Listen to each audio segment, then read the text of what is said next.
À présent, on voit comment connecter donc, les valeurs du store, donc il s'agit des valeurs persistées.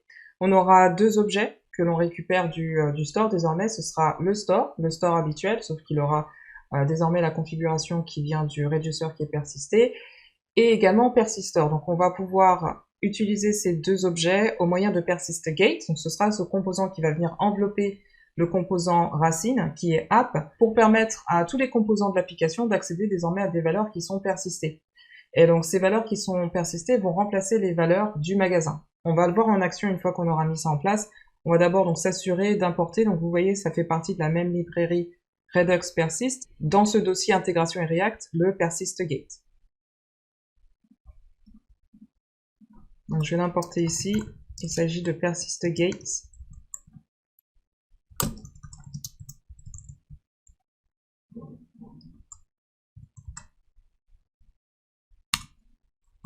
On va trouver ça dans intégration.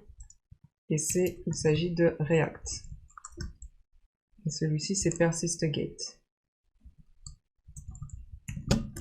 On va vérifier si on a la bonne.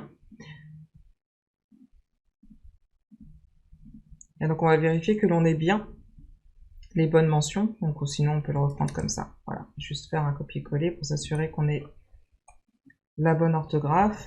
Voilà, donc une fois que c'est fait, donc on aura également une fois que l'on a ça, on aura également besoin d'avoir accès donc au nouvel objet que l'on a défini. Donc voilà, on aura store et persistor.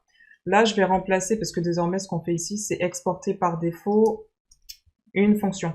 En fait, là, ce que l'on fait, c'est exporter par défaut, donc ces deux-là. Donc, ce sera au moyen d'une fonction. On va donc faire ici, je vais le nommer configure store.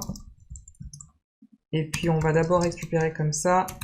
On doit donc d'abord invoquer cette fonction pour accéder donc désormais à ces deux objets qui sont tout d'abord store et persistor. Voilà, et donc on va envelopper ici notre composant donc racine avec persistGate. Donc persistGate va prendre deux paramètres. En premier loading, que l'on va setter à null, et enfin persistor. Donc on conserve ici, donc là on voit qu'on a toujours le provider, donc qui vient de la librairie React Redux, et qui va conserver donc la même prop, donc la même valeur pour la prop store. Donc le store, simplement, donc la différence c'est que il prendra un paramètre, le persisted reducer, ce qui va permettre donc de remplacer les valeurs du store avec des valeurs qui seront en fait réhydratées, on appelle. Donc il y aura différentes étapes que je vais vous expliquer. Voilà donc pour notre liste de contacts initiales. Et ce que l'on va faire, c'est rajouter, donc faire comme d'habitude, rajouter des nouveaux contacts. Et donc cette fois-ci, on va pouvoir avoir, donc je vais me diriger vers l'onglet Redux. On va pouvoir donc, suivre les actions qui sont distribuées et voir également l'action qui se passe avec le Redux Persist. On a plusieurs étapes ici, init, donc il n'y a rien qui est fait. Ensuite, on a le Redux Persist. Ça consiste à la première étape de persist, sauf qu'il n'y a pas eu encore d'étape de remplacer les valeurs du magasin avec les valeurs persistées. Et c'est là en fait où c'est intéressant, puisque ce qui va se passer ici, c'est que les valeurs persistées du magasin, ce qui va se passer à cette étape précise, c'est que les valeurs globales du magasin vont être remplacées avec les valeurs qui sont persistées dans le stockage local du navigateur. Donc c'est l'action de persist rehydrate. Et donc là, on va pouvoir voir d'ailleurs que ici, on a le key root et ça correspond au payload, donc ça vient justement de notre stockage local. Et c'est à ce niveau-là que l'on va voir, donc je vais vous montrer au niveau de persist, init, non c'est là, state, niveau de persist, le diff, voilà, c'est ici que je vais vous montrer. Vous aurez ici cette partie-là, donc ces deux clés avec rehydrated qui a false. Ensuite, si vous allez au niveau de rehydrate, vous allez voir que on aura la valeur de true, c'est-à-dire que les valeurs globales du magasin vont être remplacées par les valeurs persistées. Ce sera la version persistée du stockage local. Désormais, les valeurs auxquelles on aura accès, ce seront celles qui se trouveront dans le stockage local du navigateur. Et on va voir ici, si on va dans Application, que désormais, on a cette clé root. Donc, ça correspond à ce qui a été sauvegardé.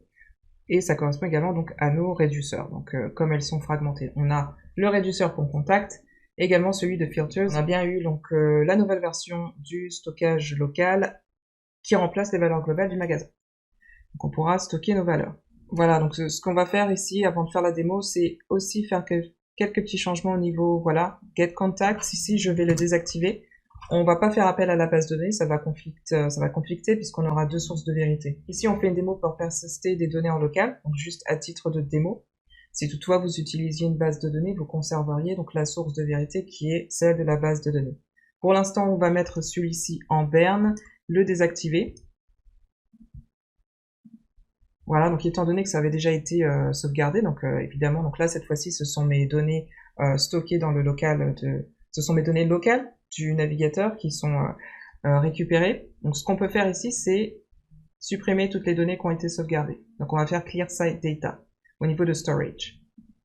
Et donc là, on va se retrouver désormais avec une liste de 0.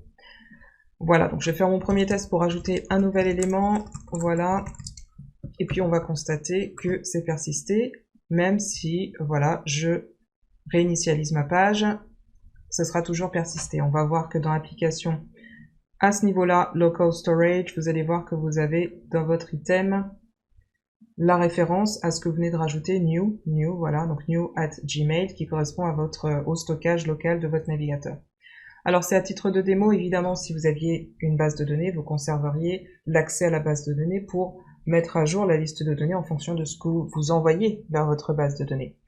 Ça pourrait servir donc ici, ce Redux Persist, pour quelques petites fonctionnalités comme sauvegarder par exemple donc un filtre qui aurait été sauvegardé, que vous souhaitez le garder en local, que l'utilisateur avait précédemment sélectionné Business, Friends et Family. Et donc c'est possible de faire ça, donc de persister qu'une partie, parce que le stockage local, on l'utilise pour des petites persistances, pas pour persister des énormes valeurs comme des contacts par exemple, donc ce serait forcément une base de données. Là c'est seulement à titre d'exemple.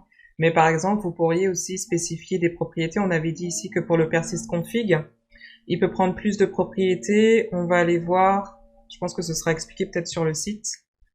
On va aller trouver le site, la doc. Exemple ici, bah voilà, donc c'est indiqué blacklist et whitelist. Vous pouvez préciser de ne pas sauvegarder ou alors de sauvegarder uniquement des informations qui concernent donc un reducer en particulier. Ici, dans cet exemple, c'est navigation.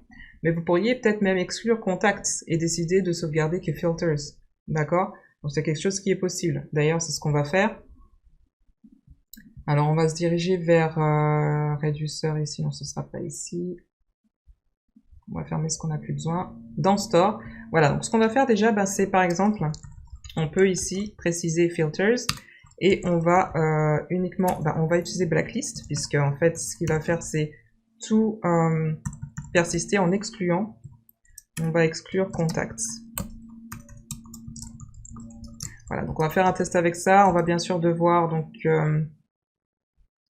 annuler donc tout ce que l'on avait déjà persisté. On va se diriger là, storage, et faire clear site data. Et je vais de nouveau dans mon composant donc activer que j'appelle toujours mes données à partir de ma base de données. Donc ce serait le comportement habituel. Voilà, get contacts. Voilà, on va toujours récupérer des données donc à partir d'une base de données, soit en langage SQL ou alors du NoSQL. Et là, donc voilà, on va rafraîchir, on a bien nos données et on va voir que désormais on persiste uniquement donc les filters. On peut voir que là désormais on a accès uniquement à filters. Et en plus la clé elle a été modifiée à filters.